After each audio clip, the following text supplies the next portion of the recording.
MLA Komatireddy Rajagopal Reddy తీసుకున్న నిర్ణయం పైన అందరూ కూడా ప్రశంసల జల్లు కురిపిస్తున్నారు. ఇందులో మహిళలే కాదు, పురుషులు కూడా అరే ఇట్లా ఉంటేనే మంచిగా ఉంటుంది, ఈ కండిషన్స్ ఉండాలి అనేది, అరే మా ప్రాంతాల్లో ఎమ్మెల్యే కూడా ఇట్లుంటే బాగుండు, తమ కాన్స్టిట్యున్సీ అభివృద్ధి కోసం తమ కాన్స్టిట్యున్సీలో ఉన్న ప్రజల జేబులు గుల్ల కాకుండా ఉండడానికి ఆయన ప్రయత్నిస్తున్న ఏదైతే విధానం ఉందో అందరినీ కూడా ఆకట్టుకుంటుంది. మరి ఇదే విషయంగా మిగతా ఎమ్మెల్యేలు కూడా అదే బాటలో ఉంటే బాగుంటుంది. కానీ ఎవరైనా గొంతు తెరిచి ఈ విధంగా మాట్లాడగలిగే ధైర్యము దమ్ము ఉందా అని కూడా వాళ్ళే మాట్లాడుతున్నారు. సో మండలానికో మద్యం షాపు టెండర్లు కాల్ఫర్ చేసిండ్రు ఎక్సైజ్ శాఖ. సో ఈ రకంగా అప్లై చేసుకునే వాళ్ళు చేసుకుంటున్న నేపథ్యంలో నా బాంబుల్లాంటి వార్తలు వదిలిండు. ఎస్, నా మాటే శాసనం, నా ఇలాకాలో ఇదే నడవాలి అని చెప్పి ఆయన ఒక కండిషన్ పెట్టిండు చూడు, సూపర్ ఉంది. ఆయన గతంలో కూడా ఈ మద్యం రేట్ల పైన కూడా ఆయన పోరాటం చేసిండు. ఇవాళ కొత్తగా మాట్లాడింది కాదు. బట్ ఇప్పుడు కాంగ్రెస్ పార్టీ అధికారంలో ఉంది. నా కాంగ్రెస్ పార్టీ ఎమ్మెల్యేనే కాకుండా ఆయన ఒక ముఖ్యమైన లీడరు, ఒక స్టేచర్ ఉన్న నాయకుడు. ఈ మధ్యలో తమ సొంత ప్రభుత్వంలో జరిగిన తప్పు ఒప్పులను ఎత్తి చూపుతున్న ఏకైక ఎమ్మెల్యే కోమటిరెడ్డి రాజగోపాల్ రెడ్డి అనే చెప్పొచ్చు. మిగతా వాళ్ళందరికీ ఒకవేళ మనసులో ఉన్నా కూడా బయటికి చెప్పలేని పరిస్థితుల్లో ఉన్నా, కానీ ఈయన మాత్రం ఎక్కడా కూడా జంకు ఎదురు బెదురు ఏమీ లేదన్నట్టుగా ఉన్నాడు. అయితే ఆయన కండిషన్స్ విన్న రేవంత్ రెడ్డి కూడా షాక్ అయిందంట. అంటే నా ఇలాకాలు ఇదే జరగాలి, నా మాటే శాసనం అనే ఆయన కండిషన్స్ పెట్టిన విధానంలో 4 గంటల నుంచి 8 గంటల వరకు మాత్రమే వైన్ షాప్స్ ఉండాలి. Number 1 condition.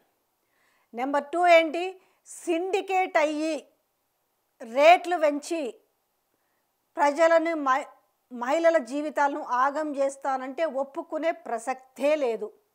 3, ఏ మండలం వాళ్ళు ఆ మండలంలోనే టెండర్లు వేసుకోవాలి, ఒక మండలం వాళ్ళు వచ్చి ఇంకొక మండలంలో టెండర్ వేసుకోవడానికి లేదు. ఇక మరీ ముఖ్యమైనది ఏంటంటే బెల్ట్ షాపులు ఉండొద్దు, బెల్ట్ షాపులకు ఎట్టి పరిస్థితుల్లో మందు అమ్మకూడదు.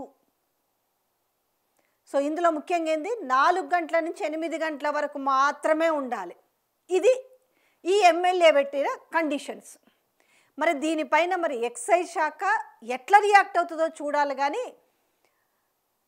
అంటే పర్మిట్ రూమ్స్ కూడా ఉండొద్దు మళ్ళీ వాటికి. అంటే ఓవరాల్గా సైలెంట్గా నడుపుకొని ప్రజల జేబులు కుల్ల చేయకుండా, వాళ్ళ జీవితాలు నాశనం చేయకుండా మాత్రమే ఇక్కడ జరగాలి, ఇదే నా మాట, ఇదే శాసనం అనేసి చెప్పుకొచ్చాడు. కానీ శబాష్, చాలా బాగా చెప్పారు.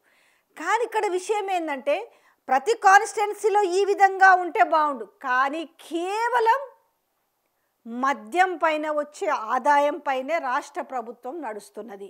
ఎంత ఎక్కువ మద్యం అమ్మితే అంత మాకు బెనిఫిట్ అన్నట్టుగా ప్రభుత్వం తీరున్నది.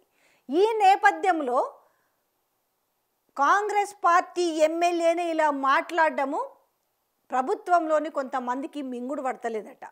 ఏం చేయాలి, ఏమైనా చర్య తీసుకుంటారు దీనిపైన? చర్య తీసుకోవడానికి ఉండదు. ఎందుకంటే ప్రజలు తూని ముఖం మీద ఉమ్మే అవకాశం ఉంటుంది ఆయన పైన చర్య తీసుకుంటే. ఒక మంచి కాజ్ కోసం కదా ఆయన కొట్లాడుతుంది. ఆయన నా పార్టీ ఏ పార్టీ అని మాట్లాడతలేడు, ప్రజల కోసం మాట్లాడుతున్నాడు, ప్రజల డబ్బుల కోసం మాట్లాడుతున్నాడు, ప్రజల ఆరోగ్యం కోసం మాట్లాడుతున్నాడు కదా అనేసి సో రివర్స్ అయ్యే అవకాశం ఉంది. కాబట్టి మరి ఇవాళ బెల్ట్ షాపులు ఉన్నాయో లేవో, ఆ బెల్ట్ షాపుల మీద వచ్చే ఏ రకమైన ఆదాయము ఎట్లా ఉంది, ఎన్ని బెల్ట్ షాపులు ఉన్నాయి, బెల్ట్ షాపులతో నడుస్తుంది అనే విషయం ఈరోజు తెలియకుండా లేదు కదా రాష్ట్ర ప్రభుత్వం. సో ఆయన పెట్టిన కండిషన్లలో ఏముంది, నెంబర్ 1 కండిషన్ వచ్చేసి 4 గంటల నుంచి 8 గంటల వరకు మాత్రమే ఉండాలి వైన్ షాప్స్. రెండోది వాటికి పర్మిట్ రూమ్స్ ఉండకూడదు.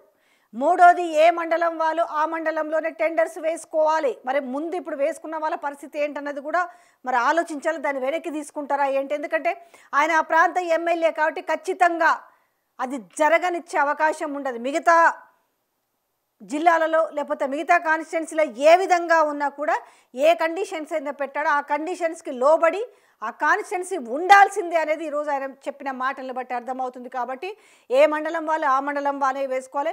రెండోది, అందరు కలిసి సిండికేట్ అయ్యి కనుక రేట్లు పెంచుతామంటే ఒప్పుకునే పరిస్థితే లేదు, తాట తీస్తామని కూడా చెప్పడం జరిగింది. సో ఈ రకంగా ఎక్కడ ముఖ్యంగా బెల్ట్ షాపులు ఉండొద్దు, దొంగతనంగా బెల్ట్ షాపులకు కనుక మద్యం అమ్మితే వాళ్ళపైన తీవ్రమైన చర్యలు ఉంటాయని ఆయన హెచ్చరికలు జారీ చేసిండు. మామూలుగా చెప్పలే, బతిమిలాడో బామాలో చెప్పలే, హెచ్చరికలు జారీ చేసిండు ఈ విధంగానే జరగాలనేసి.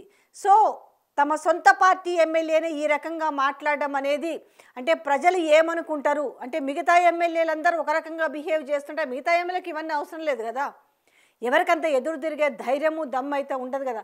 పాపం అప్పుడప్పుడు జడ్చర్ల ఎమ్మెల్యే అనిరుద్ రెడ్డి మాట్లాడుతుంటాడు తప్ప మిగతా వాళ్ళు ఎవరు నోరు తెరిచి తమ కాన్స్టిట్యున్సీలో జరుగుతున్న వాటి గురించి కానీ తమ నిర్ణయాల గురించి కానీ చెప్పే అవకాశం లేదు. బట్ ఇది మాత్రం నా మాటే శాసనం, నా ఇలాఖల ఇట్లాగానే ఉండాలని రాజగోపాల్ రెడ్డి పెట్టిన కండిషన్స్ ఇవాళ రాష్ట్ర ప్రజలందరూ కూడా హర్షిస్తున్నారు.